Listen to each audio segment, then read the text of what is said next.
Muy buenas tardes, bienvenidos de nuevo a Negocios Televisión, bienvenidos a las noticias del día, pendientes de la actualidad de las últimas horas que pasan en estos momentos por Cuba. Ayer estábamos hablando precisamente, más o menos hasta ahora, sobre la respuesta del presidente ruso Vladimir Putin a las amenazas de Occidente, también a Estados Unidos por el hecho de suministrar armas a Ucrania. Ojo, porque empezamos a ver los primeros movimientos. El gobierno cubano acaba de confirmar hace apenas unos minutos que un destacamento naval ruso de 3 barcos y un submarino nuclear van a visitar el puerto de La Habana entre el 12 y el 17 de junio. Es lo que informa en estos momentos la agencia EFE. El Ministerio de Exteriores ha informado en un comunicado de que la visita se corresponde con las históricas relaciones de amistad entre Cuba y la Federación de Rusia y que se acoge estrictamente a las regulaciones internacionales suscritas por La Habana. La nota no habla de ejercicios militares frente a informaciones publicadas recientemente que apuntaban de fuentes estadounidenses que barcos rusos iban a viajar hacia el Mar Caribe para participar en unas maniobras y que podían parar en puertos de Cuba y de Venezuela. Ayer el presidente ruso Vladimir Putin hablaba de cómo iba a responder a Occidente, sobre todo a Estados Unidos. Cuba ya confirma la llegada de 3 submarinos nucleares rusos en apenas una semana.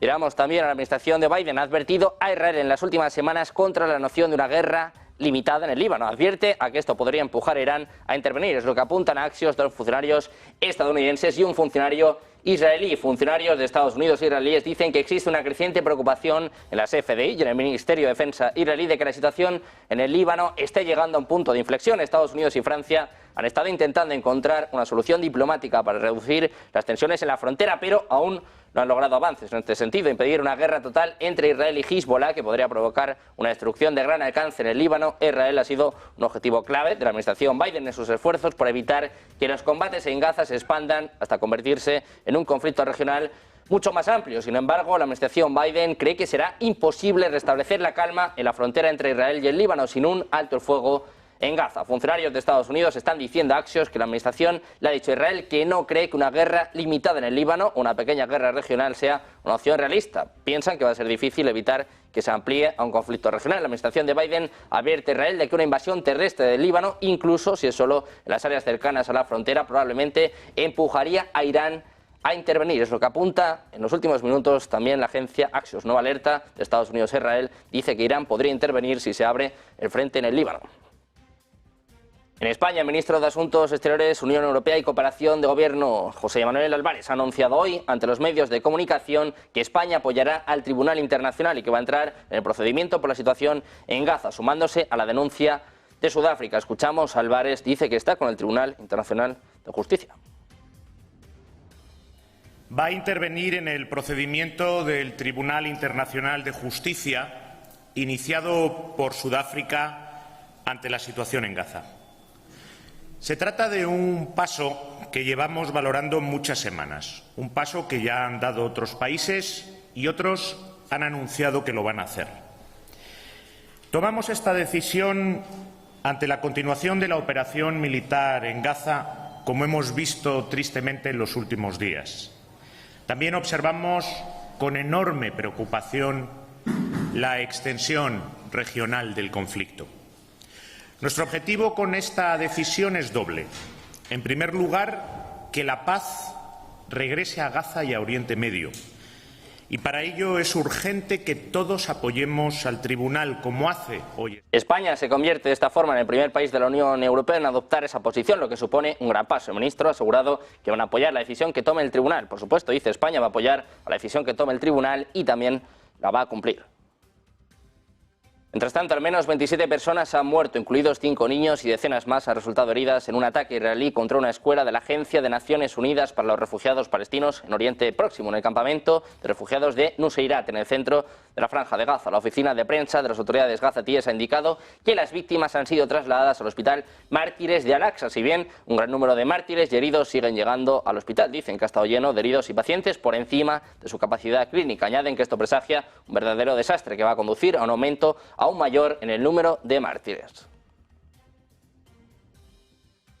Mirando estos nuevos ataques por parte de Israel, ponemos el foco en Hamas. Dice que no va a aceptar ninguna versión de un nuevo acuerdo de alto el fuego con Israel si no tiene garantías de que el conflicto va a terminar permanentemente. Es lo que informa este jueves el medio Asark al-Awsat. Una fuente familiarizada con este asunto acusó a Israel de manipulación y condenó su supuesta intención de acordar una tregua temporal para luego continuar los combates. Mientras tanto, Israel dijo que no va a detener su operación terrestre contra Hamás a pesar de las negociaciones.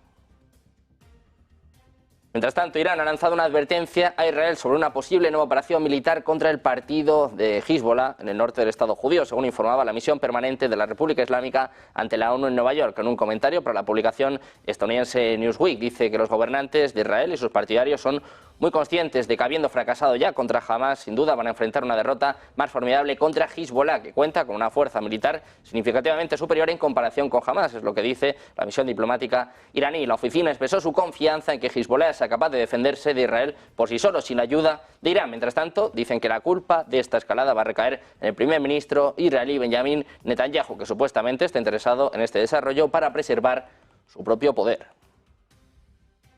Y además también pendientes de nuevos ataques en el Mar Rojo, nuevos ataques por parte de los hutíes, pero ojo, hay una novedad, no lo han hecho solos. Borja García, cuéntanos, ¿qué está pasando? Efectivamente, pues que ha habido un nuevo ataque de los hutíes en Israel. El objetivo esta vez han sido 3 barcos en el puerto de Haifa, al norte de Israel, cerca de la frontera con el Líbano. 2 de los barcos atacados se encontraban en el puerto, mientras que un tercero fue asaltado en mar abierto. Esta sería la primera operación conjunta de los hutíes con las milicias chiitas en Irak, concretamente con el grupo Resistencia Islámica.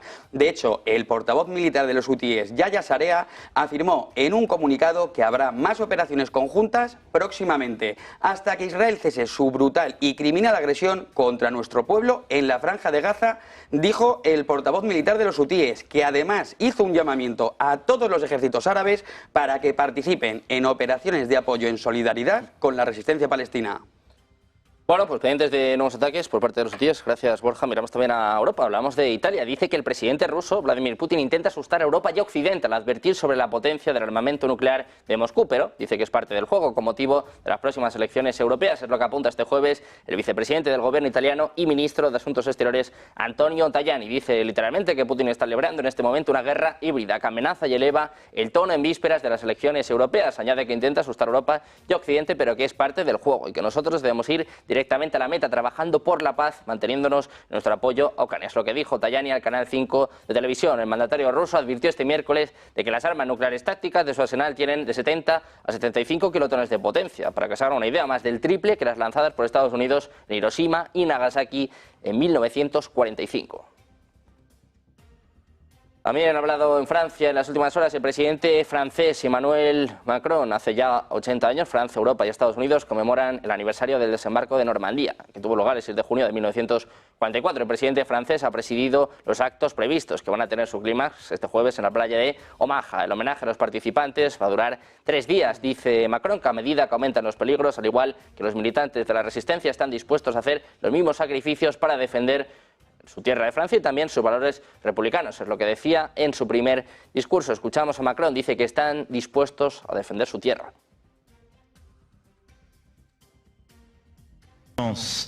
Alors que les périls montent, comme les maquisards et les SAS de Saint-Marcel, vous rappelez que nous sommes prêts à consentir aux mêmes sacrifices pour défendre ce qui nous est le plus cher, notre terre de France et nos valeurs républicaines. También de Alemania, el canciller alemán Olaf Scholz ha admitido que muchos ciudadanos del país temen un empeoramiento del conflicto en Ucrania. Asegura que para él la preservación de la paz es una prioridad absoluta. Scholz dice que muchos ciudadanos temen que pueda haber una escalada, que la seguridad y la paz también para nosotros se vean comprometidas. Es lo que afirma en una declaración del gobierno en el Bundestag. Añade que no hay nada ingenuo ni malo en preocuparse por la paz, que las preocupaciones de los ciudadanos deben ser respetadas y tomadas en serio. En cualquier caso, dice Scholz, es precisamente lo que está haciendo. Dice que como canciller tiene la responsabilidad de garantizar que ningún niño nacido en Alemania tenga que enfrentarse jamás a una guerra en su país, que esto es una prioridad absoluta para su gobierno. Mientras tanto, Scholz señaló que garantizar la paz no significa tirar a la basura la bandera blanca o capitular ante la violencia y la anarquía. Dice que la paz no significa conquista, que no van a permitir que se vuelva a utilizar la guerra como medio político. En la OTAN, su secretario general, Jens Stoltenberg, asegura este jueves en Helsinki que no ve una amenaza inminente de un ataque por parte de Rusia contra algún país aliado. Recordó que precisamente el cometido de la alianza militar es evitar que eso ocurra. Dice Stoltenberg que esa idea de que existe una especie de cuenta atrás para la próxima guerra es errónea, que estamos para evitar que esto ocurra. Dice además que lo han hecho durante 75 años y que lo van a hacer durante por lo menos 75 años más, en lo que manifestaba junto al presidente finlandés Alexander Stubb. Escuchamos a Stoltenberg, que además apuntaba que no ve inminente ningún ataque sobre los miembros de la OTAN. Escuchamos ya. We have now 8 battle groups. We have significant naval and air forces, and that's in the eastern part of the alliance, and that's to remove any room for miscalculation in Moscow about our readiness to protect every ally. And as long as there's no room for miscalculation in Moscow about that, there will be no attack on a NATO ally, and then we'll be able to prevent escalation from beyond Ukraine to a full-fledged war between Russia. Decía esto por una advertencia lanzada el pasado martes por el jefe de las Fuerzas Armadas noruegas, que decía que la OTAN disponía de 2 o 3 años para prepararse ante la opción de un ataque ruso. El Reino Unido, además, les contamos que hay un nuevo permiso para Ucrania. En concreto, ha otorgado un permiso al país ucraniano para atacar objetivos en el interior del territorio ruso. Es lo que informa la oficina del líder de Kiev. Hablamos de Volodymyr Zelensky. Así ha comunicado este miércoles que Zelensky había mantenido una conversación telefónica con el primer ministro británico Rishi Sunak, en la cual ambos abordaron la continuación de su cooperación en materia de defensa. Las prioridades, dice, son reforzar la defensa aérea y las capacidades de largo alcance. Además, Zelensky ha destacado el permiso del Reino Unido para atacar objetivos militares en Rusia como método para impedir los intentos rusos, dice, de ampliar la guerra y salvar vidas. A principios de mayo, el secretario británico de Exteriores, David Cameron, afirmó que Ucrania tiene derecho a emplear las armas suministradas por Reino Unido para perpetrar ataques contra Rusia. Sin embargo, Zelensky posteriormente dijo a The Guardian, en una entrevista publicada hace unos días, que no contaba con el permiso de Londres al 100%, sobre todo para el uso de sus misiles de largo alcance Storm Shadow.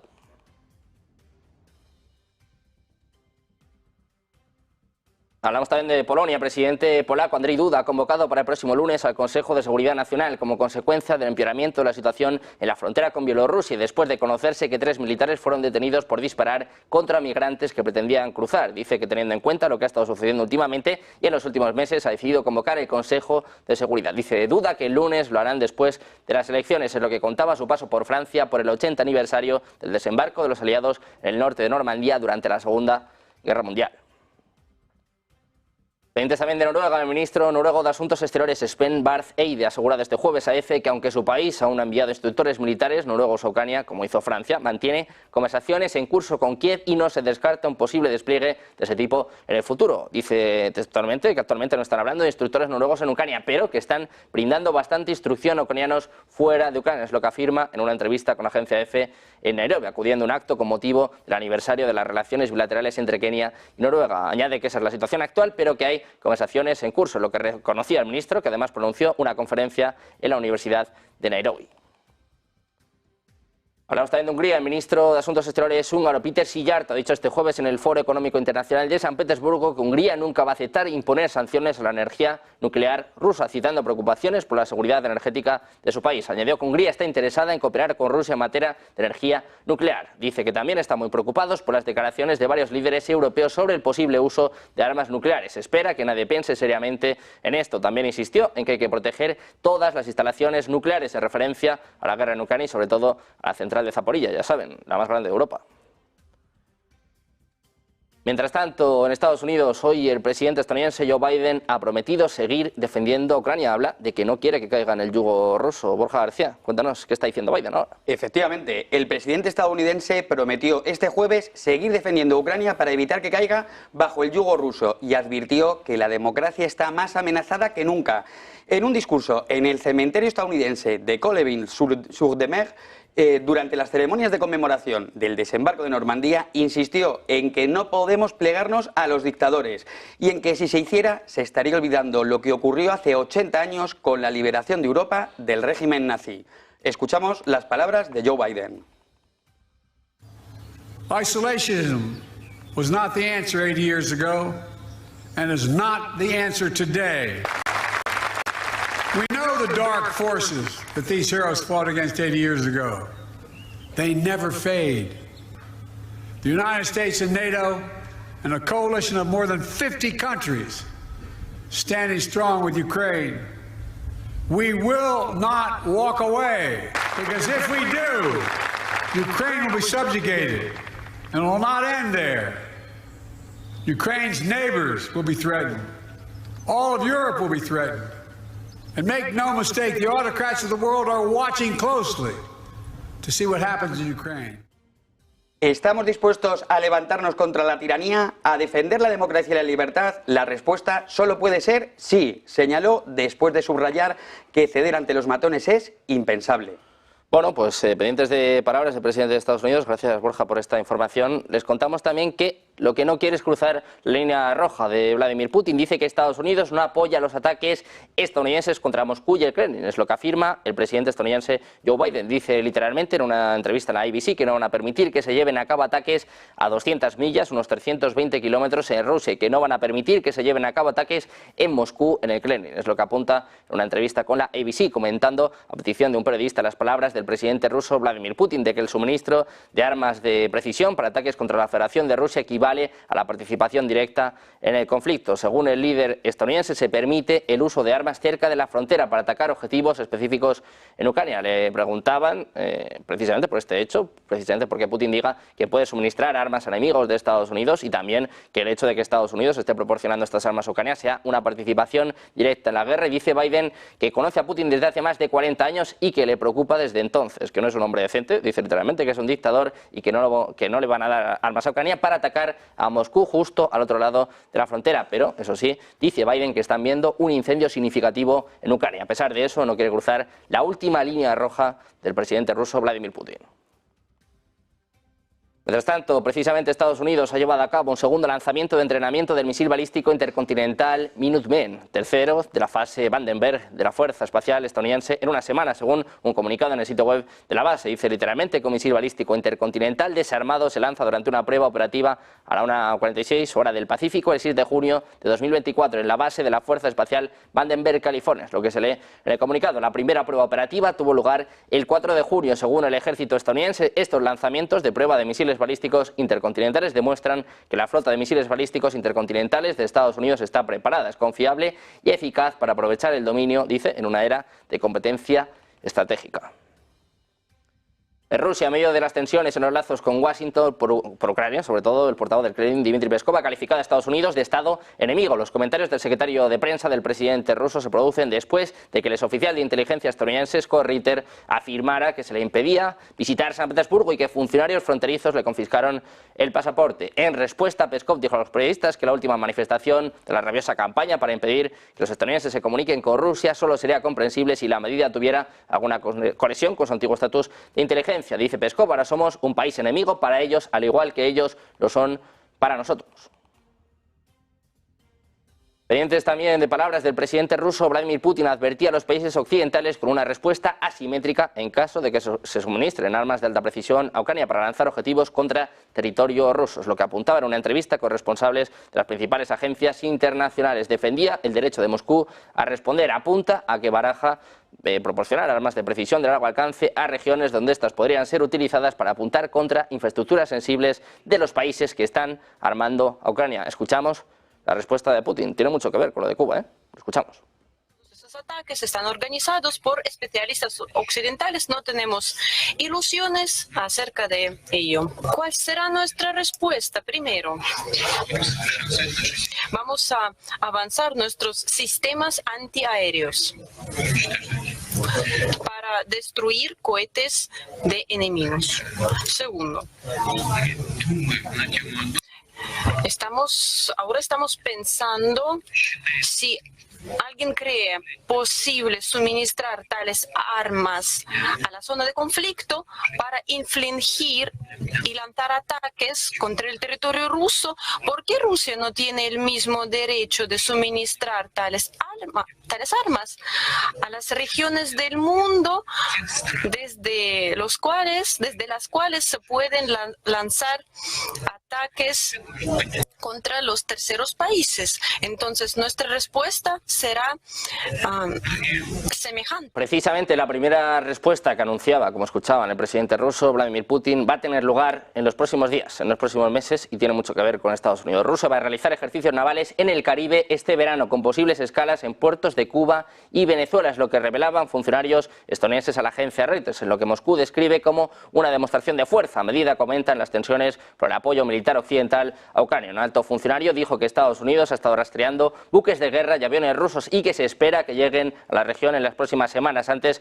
de un ejercicio naval global de las fuerzas de Vladimir Putin en otoño. En el próximo ejercicio, que será supervisado por el ejército de Estados Unidos, dice, van a participar un puñado de barcos y buques de apoyo rusos, según apuntaban los funcionarios a Reuters. Agregaron que los ejercicios son ciertamente parte de una respuesta rusa más amplia al apoyo de Estados Unidos a Ucrania, pero también son un esfuerzo de Putin para demostrar que su armada aún es capaz de proyectar su poder global, después de perder algunos barcos en ataques ucranianos. Se produce justo después de que el presidente ruso advirtiera que Moscú podría tomar medidas asimétricas en otras partes del mundo en respuesta a la decisión de Biden de permitir que Ucrania utilice armas proporcionadas por Estados Unidos para atacar dentro de Rusia.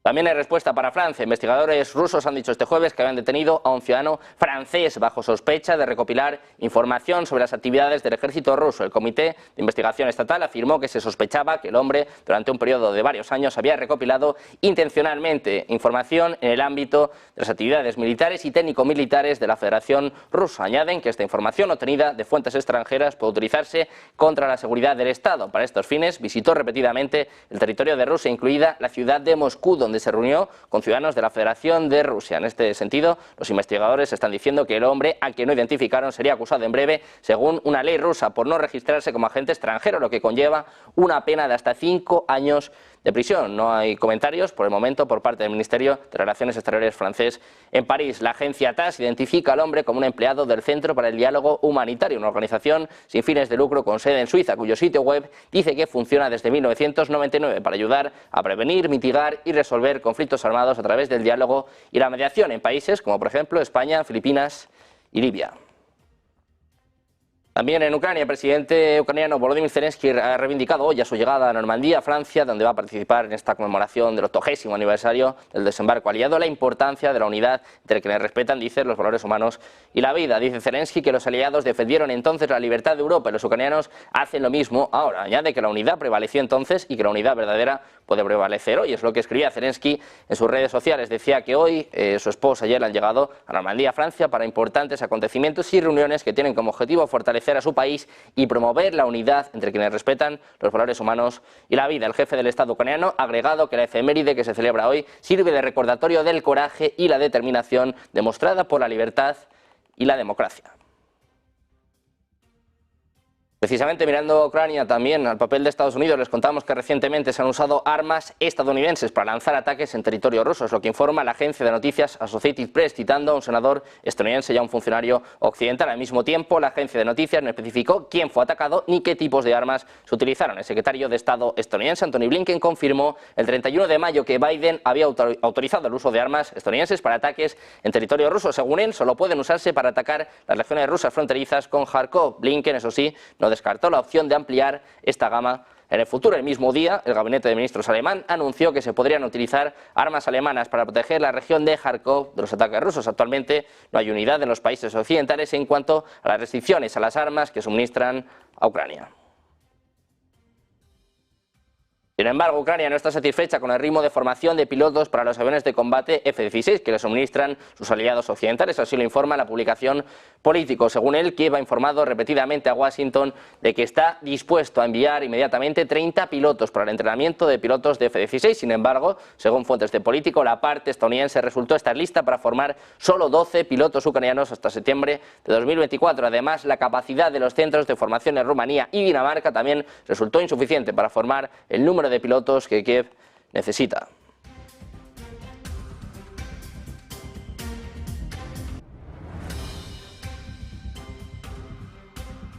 Pendientes también de Finlandia, el presidente finlandés Alexander Stubb ha descartado este jueves que el país nórdico vaya a acoger un contingente permanente de la OTAN en su propio territorio para proteger la frontera con Rusia, después de señalar que Finlandia está ampliamente cubierta con un sistema de reservistas con los que puede movilizar, dice, hasta 280.000 efectivos en caso de emergencia. Decía Stubb: quiero disipar la idea de que vamos a tener aquí brigadas de soldados de la OTAN o soldados estadounidenses. Eso no lo vamos a hacer, pero sí acogemos con satisfacción entrenamientos intensivos, es lo que indicaba en rueda de prensa conjunta en el marco de la visita a Helsinki del secretario general de la OTAN, Jens Stoltenberg. En este sentido, ha explicado que las negociaciones para integrarse en los planes operativos de la OTAN, Finlandia ha ofrecido un componente terrestre que implicaría la participación de entre 35 a 50 oficiales finlandeses y, en un futuro, más fuerzas terrestres avanzadas.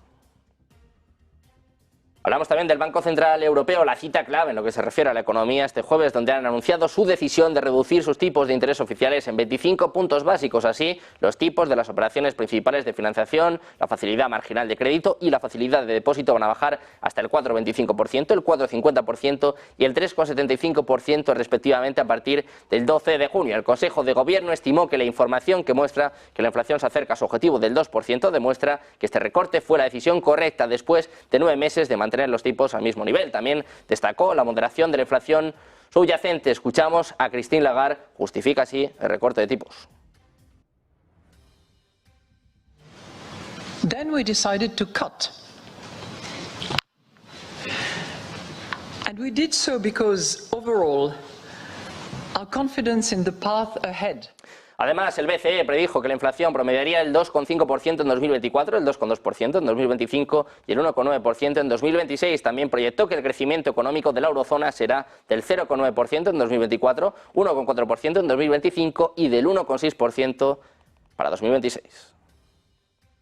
Hablamos también del petróleo. Los ministros de la OPEP han rechazado la reacción bajista del petróleo a su decisión de aumentar gradualmente la producción de crudo a partir de octubre y predijeron que el mercado eventualmente verá que la política del grupo es correcta. La alianza sigue comprometida con la estabilidad del mercado petrolero y puede reaccionar rápidamente a cualquier cambio. Es lo que apuntaban este jueves los ministros de los mayores productores del grupo en el Foro Económico Internacional de San Petersburgo, Rusia. El ministro de Energía saudita, el príncipe Abdulaziz bin Salman, reiteró que el acuerdo del domingo, como muchos otros acuerdos de la OPEP, mantienen la opción de pausar o revertir los cambios de producción si es necesario.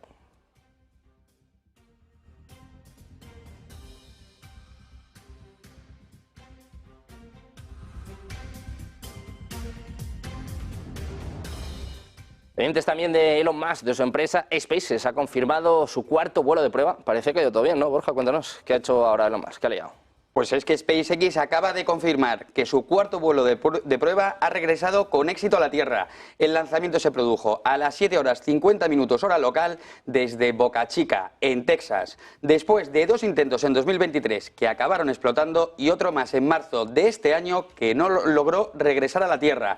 El principal objetivo de esta misión ha sido demostrar la capacidad de regresar y reutilizar tanto la cápsula Starship como el propulsor Super Heavy. Parece que Elon Musk está cada vez más cerca de conquistar el espacio y poder llevar a otros magnates a hacer turismo espacial en sus días de vacaciones. Bueno, pues pendientes de Elon Musk, no para de tener buenas, malas ideas. Bueno, cada uno que lo califique como quiera. Nosotros tenemos una buena idea, es hacer una pequeña publicidad y enseguida tenemos a Fernando Moragón. Analizamos lo que está diciendo Cuba, la primera respuesta de Rusia a Estados Unidos y también lo que ha hecho Biden en las últimas horas. Una pausa y enseguida de vuelta en Negocios Televisión.